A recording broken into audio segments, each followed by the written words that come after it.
Awesome. All right, guys, if you have any questions for Maria throughout the time here, certainly chuck that in the chat, and we will jump at the end of this webinar and hit Maria up with those questions as well. So, guys, thank you so much for your time tonight. I have the absolute privilege of interviewing Maria. For those of you that don't know, Maria and I relationship started about 22 weeks ago. Is that right, Maria? Yep, 22. Yep. Awesome. And I've had the privilege to be able to know her for that long, and she's made such an impact on my life, but we just want to make sure that we are sharing the impact that she has on everyone else's life. Getting her message out there, getting her word out there. Hopefully you've all had the opportunity to read through Maria's blogs, which we'll talk about in a sec as well. But this webinar gives you guys the opportunity, for those that haven't met Maria at the South Melbourne RBT, to be able to see her and just to be able to hear her voice as well, because she is absolutely fantastic. So, Maria, let's get this started. You know, when we talked about getting this webinar set up, we sort of had no structure to it, and then just literally 5 minutes ago we're like, hey, let's have a chat like we normally do. That's it. Exactly. So, Maria, tell me. Yes. Let's talk about your journey. Let's really make a concerted effort to get your message out there. So, what made you, Maria, click that button, that ad that we had to change your life? I think a lot of it had to do that mentally I was wanting to get to that point where I would ask for help, but I never really got there on my own. It was probably my niece, Eugenia, that was the catalyst for it all. She had tried many times before to get me to do something, basically saying to me, I want you to stick around, and the way you're going, you're not going to be around for long. And it kind of triggered something in me. She then sent me the link that Travis had put up, and she was actually really scared to do it because she thought, like many other times, we'd get into an argument and I'd say, look, I'm not ready. But I don't know what happened. I started reading Travis's page and something inside me clicked and I started writing. And I didn't think that I'd actually go ahead and send it to him. But in writing it, it sort of was a reality that I'd been denying for a long, long time, and I couldn't do it anymore. So it sort of started this snowball of emotions, and yeah, I put it out there. So I asked for the help finally. I got to that point where I went, look, I'm just going to give it a shot. Excellent. And let's share the story of our first experience, or our first experience that never happened. For those of you that don't know, and for those of you that have sort of wanted to make a change, it can be an intimidating thing and a tough thing to take that first step. Maria was lucky enough to have the opportunity not just to walk straight into a gym, but before that, put her words down as to why she's wanting to make that change. And I gave Maria a call and had a quick chat and invited her down to the club. And then what happened, Maria? I was petrified because till that point it was just something that I was writing and really didn't have a face. And the reality kicked in that I had to come and meet you that afternoon. I took hubby along for moral support and he drove me there. Yep. We got to the gym and I sat outside there for about half an hour, most of it in silence. Unbeknownst to myself as well. Yeah, unbeknownst, you were waiting for me. Yep, organised my day around it. He's like, I'm going to be here, I'm going to be waiting. So I was just overwhelmed by fear, really, to be perfectly honest. Petrified, started making up every excuse of why I couldn't do it. Told Mark, who's my partner, I can't go in. Oh, look, it's too far. Doesn't look like the sort of place I want to go to. Anything I could come up with, really. And so I could see the disappointment in him, but he didn't say anything. And then we made our way home and did a pit stop at McDonald's. I gorged myself and then felt disgusting because I thought, why can't I do this? What am I so scared of? But I was so overwhelmed with the emotions at the time that I just didn't have the guts to come in. And my experiences to date had been not the most positive in gyms,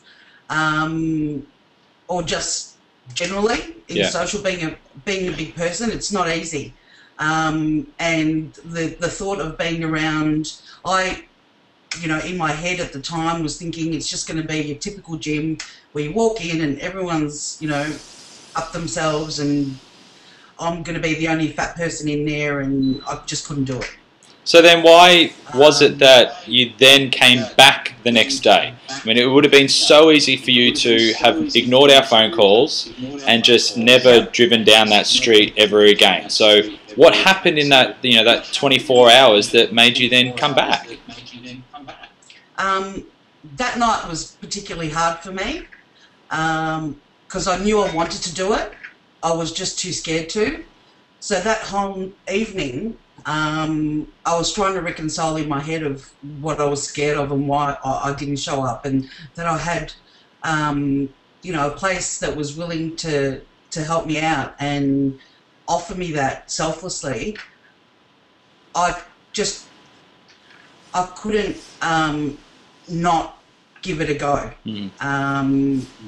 Mostly for myself, because I was really heading towards a really bad place where I was at any time going to have a heart attack or a stroke or something to that effect, because my blood pressure was out of control, my eating was out of control, my life was out of control, I wasn't feeling great.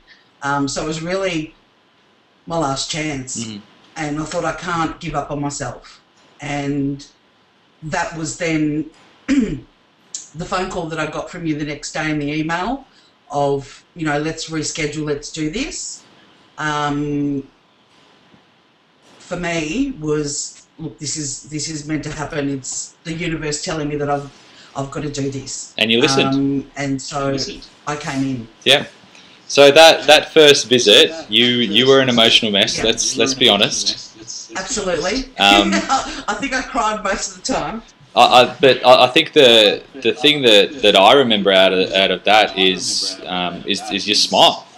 Just throughout the whole conversation that we had, and it was a great opportunity for us to obviously make a difference on your life and everything like that. But I think you almost needed that forum to take that first step, just to even communicate what you were feeling about your health and fitness at the time. Absolutely. Yeah, absolutely. The thing is, I hadn't admitted it to myself, and that's why I said before, just writing down why I wanted to do it was really quite cathartic for me. It was like the thing that showed me that inside me, I do want to do this, and I'm not going to hide behind pretending that my weight doesn't bother me and pretending that this is the lifestyle that I want. Yeah. And coming then to meet you, excuse me, and talking about it, just made it all real. And I think the crying at the time, because I remember I cried and cried and cried, but it wasn't so much the sad crying. It was almost like a relief crying, because I knew that I'd found a place and a person in you that would support me through this. I'll never forget you saying to me, look, remember this day because it's the first day of the rest of your life. Exactly right, yeah. Your life's going to change after this point. And the cynic in me wanted to not trust that and go, yeah, it's just, the usual stuff that you get, you know, the sales pitch. But inside me, I kind of knew because we connected from that first time. So I knew that it was something bigger than what I thought it was going to be. No, fantastic. So we left that first session with a photo, and we periodically get our photos. So obviously we can see the difference between your befores and afters and things like that. And we left it at that. So the next day, you're there at the gym. Now, the gym can be an intimidating place for anyone, you know, regardless of any gym. Like you said before, you probably expected something, but fortunately enough, you got a better experience than what you expected. But the gym, you know, the hardest part is always that step through. You know, by that stage, you took that step through. Then it's all about stepping into the gym floor and picking up weights and throwing them all around. Talk to us through your first session. My first session was a mixture of being embarrassed because I was finally realising how unfit I was. And, you know, you've got to remember back then, and that was 40 kilos ago, I struggled to do most things. So it was particularly tiring, but the support I got from the trainers and just being embraced by the people there made all the difference. And it's never gotten easier, but it's more, it continues to challenge me now because I can do more and more. I remember that first time I was, you know, I was asked to do a squat and I could hardly like even bend my knees. But I did it, and, you know, I was motivated by the guys there going, you know, you can do this. Like, we're not going to push you to make you do anything you can't do. You know, let's just start baby steps and you can build that up. And I remember at the time, you know, struggling through most of the exercises, struggling to breathe, but I kept going. And it was the support that I got and the encouragement that I got that kept me doing that. No, fantastic. Now, we also had to sit down and talk to you about nutrition. Now, for everyone that's watching this, I want you to give them a perspective of your before what you used to eat to now. So run me through what old Maria used to eat. All right, old Maria used to get up in the morning, get the train to work. And I used to stop by a convenience store that we had there, and I'd get myself a jumbo sausage roll. I'd get myself a egg and bacon roll. This is breakfast, right? This is breakfast. Yep. I'd get myself a 500 ml V, a 500 ml orange juice, and I'd have that. And a large latte. So that was my breakfast. I then would have, usually for lunch, probably a chicken parma with chips and gravy, and a Coke. Throughout the day, I was working at a call centre at the time, vending machine, chips, chocolate, you know, more soft drink. I probably used to drink about 3 to 4 litres of soft drink a day. Then dinner would be probably another high-fat, high-carb meal, followed by more soft drink, followed by snacks, chips, chocolates, anything that was available really. So my whole day was spent munching away and drinking heaps of soft drink. And I think we got to a point there where we worked out that breakfast alone was about 3,000 calories. Yeah. And so it was. That was more than what your daily total is now, because you are counting your macros now. So run me through your current diet, Maria. What did you eat today? Current diet. Usually my mornings will either be yogurt, muesli and some fruit. Mid-morning I might snack on some nuts. Lunch is usually either a sandwich with some turkey or chicken or some other form of protein with lots of salads. Dinner, snacks again, it might be some popcorn. I usually, come prepared with some sort of snack in my bag. And then dinner's usually, again, another protein, brown rice, some salads. Again, I might have some fruit. A lot more food in terms of volume, and a lot more nourishing. I felt when I was eating the diet before, excuse me, I constantly felt hungry. So it was almost this insatiable appetite that I had.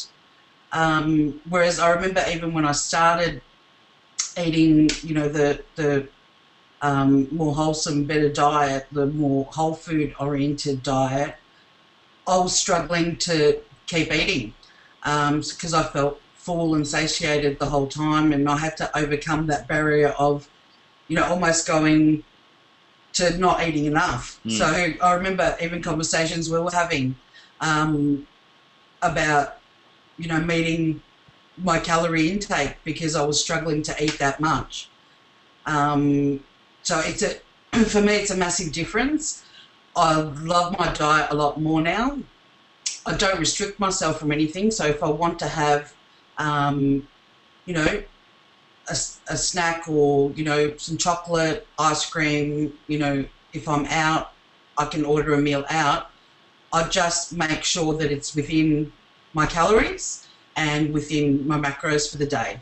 So I don't actually feel restricted at all. I can eat a bit of everything as long as I stick to what my body needs. Yeah, so and what I need to fuel it. Exactly. So food for you before used to be a comfort.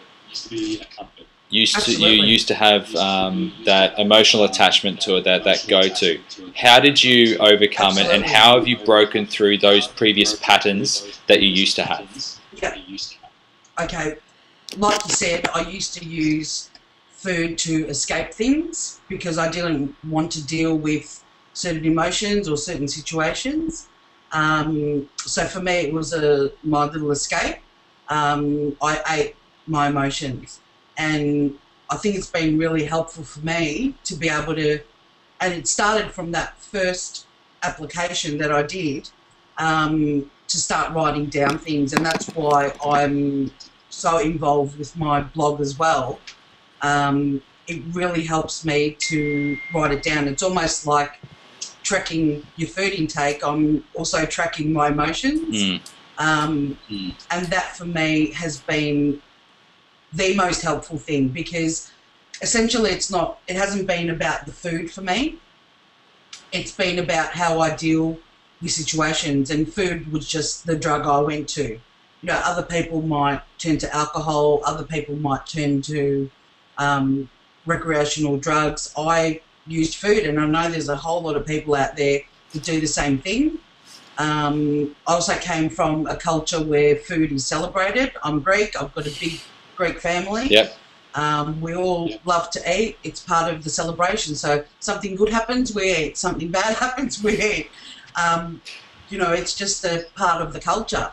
And I really had to learn to separate what I need to eat and what is good for my body and what is just me eating to escape certain things. So it's been quite a relief for me, even though it's been really difficult to separate the two. That's been an essential part of my journey, is learning or re-establishing my relationship with food.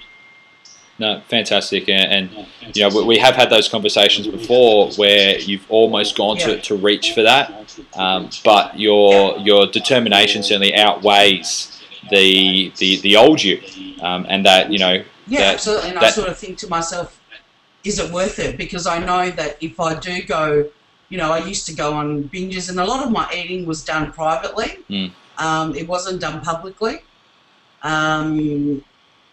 And I remember in the beginning, you used to say to me, just distract yourself. Distract yourself, think about something else, do something else, just to overcome it. And it was that instant satisfaction that you were after. Yeah. I didn't do that. I chose to do something else in its place, whether it be ringing someone, or I remember, I used to bombard you with text and go, oh my God, I'm really struggling. But it was just that I'm not going to go to that as my escape anymore. So, Marie, Sorry to interrupt you there. Go ahead. You faced a lot throughout this time, and we can talk all night about this, and this won't be the first time that we have this webinar. What's been the biggest challenge for you? The biggest challenge because I mean, I've got my thoughts on what your biggest challenge is, and I'll share that with you now. Yeah. But I think that biggest challenge that you've had is you've always had an image in your mind as to what you want to be, and that now that you're on the track to get that, you're almost fearful of actually that success and achieving that. But what do you feel your biggest challenge has been? I totally agree with you. The transitions, because you got to remember, when you're the size that I was, you develop a certain self-image, a certain role that you play in society or in your family. What do you mean by that when you say that, though? Well, you're defined in a certain way. So it's just part of the society that we live in, that when you are of a certain size or you're a bigger person,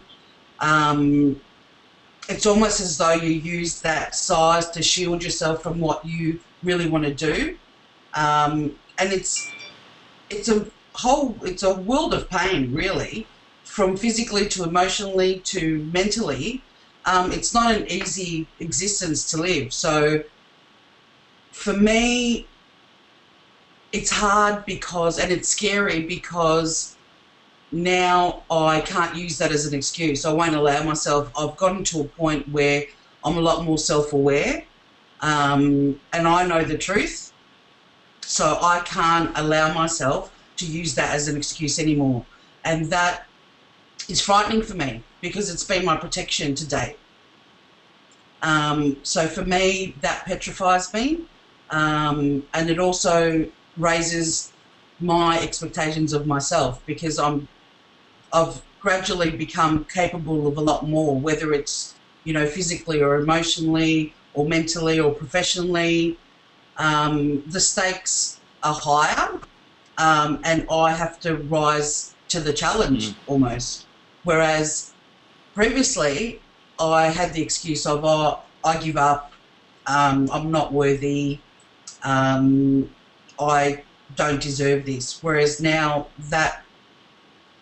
that's changed in me, and I'm realising that, hey, I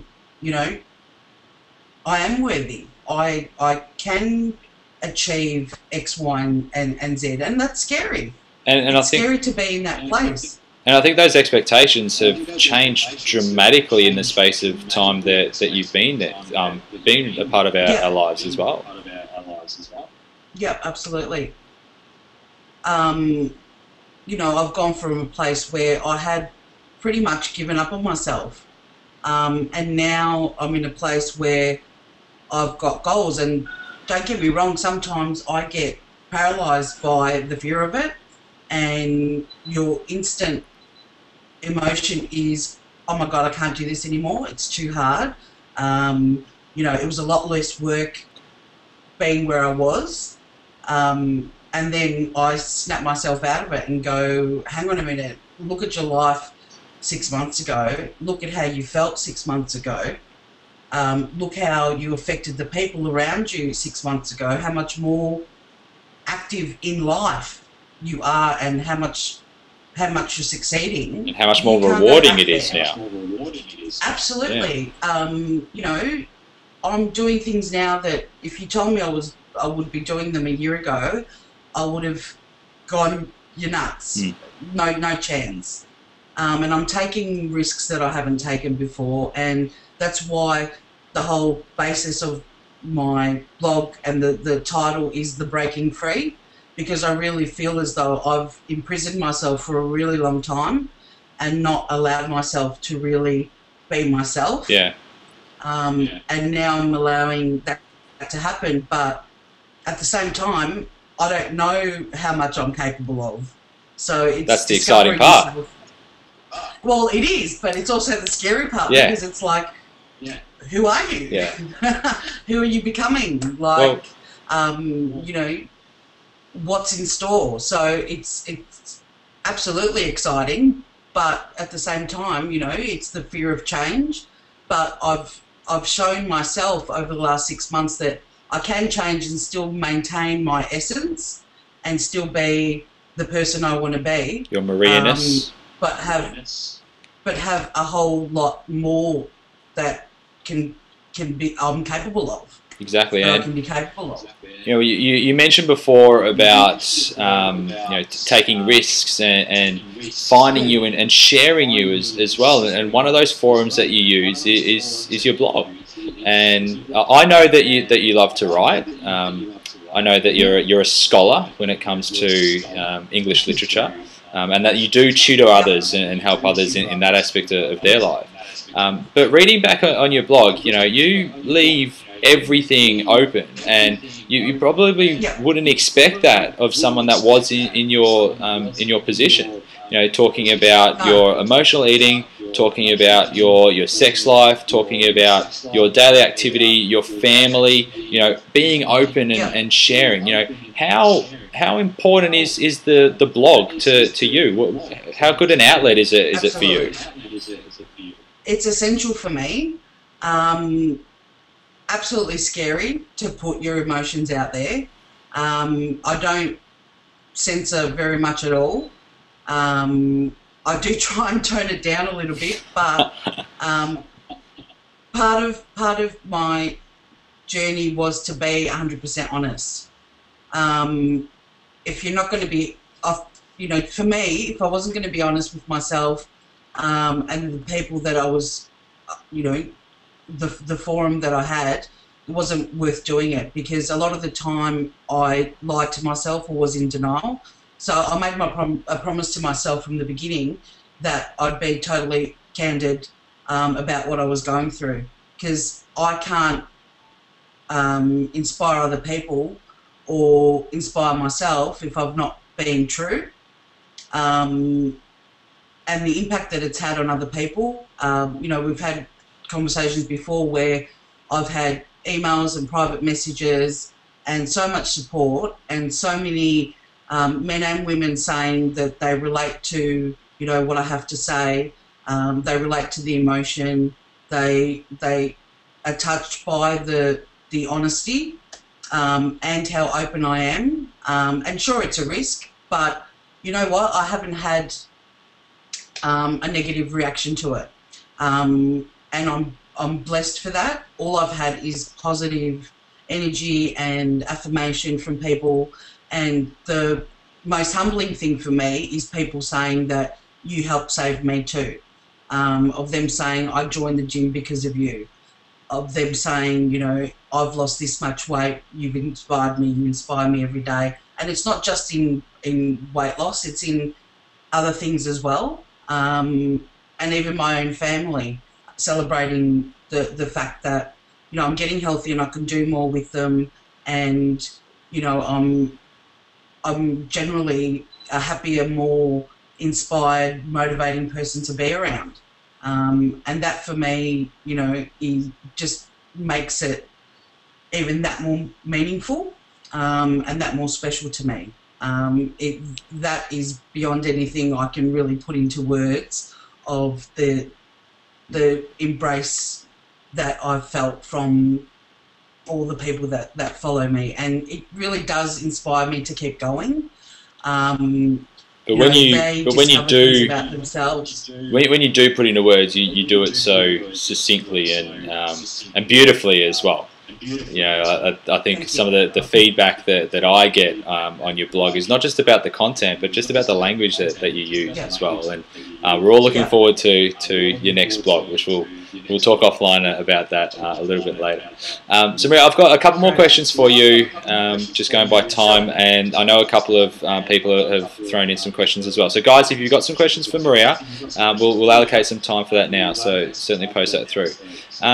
Maria, you mentioned before about goals, and we know that you've lost 40 kilos. What's next for you? What current goals do you have? My current goals, obviously my next milestone is to break the 50 kilo barrier, because that will be literally my halfway mark of what I want to lose. I also, and you know, those who read my blog would know that when I started I had an I can't do list. And one of my main missions is to tick things off that list. You know, even things that I can't do now that not only that I couldn't do at the beginning, but progressively things that have sparked my interest and that I want to do. So part of my blog will be detailing, you know, through photos and commentary about the things that I've started to achieve that I just thought I never would be able to. So that's my immediate goals. I don't know what the future holds, but I do know it's going to be positive. I know that I'm surrounded by positive people, you know, and if every person that I inspire to change their lives is another success for me. And exactly right, and you know, we did this to change your life, but the fact that you've changed so many others is absolutely fantastic, and the most rewarding thing that you will probably get out of this, you know, regardless of your weight loss and things like that. So what advice do you have for Maria? If someone's watching this, they're sitting at home, they've got that self-doubt about themselves and they don't know what to do, what's some advice that you can give to them to make a change? Look, the people that that are watching that know that they need to make a change would be, you know, just embrace it. It is the scariest. It's tough. It's challenging. But the rewards that you get after the fact, once you've just made that initial step, are beyond anything I can describe to you. The thing is, you need to have that wake-up call. You need to take control of your life and your eating. Ask yourself why. I remember you constantly would say to me, ask yourself why you want to start. Why did you start? What's your motivation? And my motivation was to save my life and make it better.